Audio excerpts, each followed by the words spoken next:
तिला आज हॉस्पिटलमध्ये नेलंय आणि हे सगळं असताना देखील जेव्हा आमचे प्रतिनिधी मंत्रालयामध्ये गेले तर तेव्हा जे आमचे जे आदिवासी विकास विभागाचे मंत्री आहेत ते काय बोलले असतील तुम्हाला सांगितलं तर तुमच्या अंगावर काटा येईल.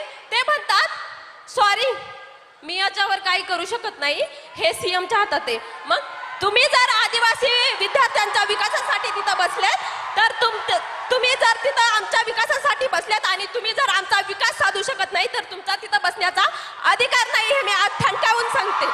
आणि दुसरी गोष्ट म्हणजे मी अजून एक सांगेल की ज्या आमच्या भागामध्ये ज्या आश्रमशाळा असतात तिथं जे सेंट्रल किचन पद्धत लागू केली, जसं की एका ठिकाणी जेवण बनणार आणि ते 70-80 किलोमीटर लांब घेऊन जाणार आणि त्यामुळे ते जेवण खराब होतं, त्यामुळे विषबाधा होते. आणि विद्यार्थी आत्ताच एक गोष्ट झाली गडचिरोलीमध्ये, कारण आदिवासी ज्या आश्रमशाळा आहेत त्याच्यामध्ये बेडची सुविधा नाही आहे, पिण्याचं पाणी देखील नाही आहे. त्याच कारणामुळे गडचिरोलीमध्ये विद्यार्थिनी झोपेत असताना त्यांना मण्यार सापाने दंश करून 3 विद्यार्थी मेले आणि 3 विद्यार्थी अजूनही हॉस्पिटलमध्ये आहेत. तर आमची मागणी अशी आहे की त्या विद्यार्थ्यांच्या पालकांना ॲटलिस्ट 1 कोटीची तरी मदत करा आणि ह्या सरकारने त्यांची मदत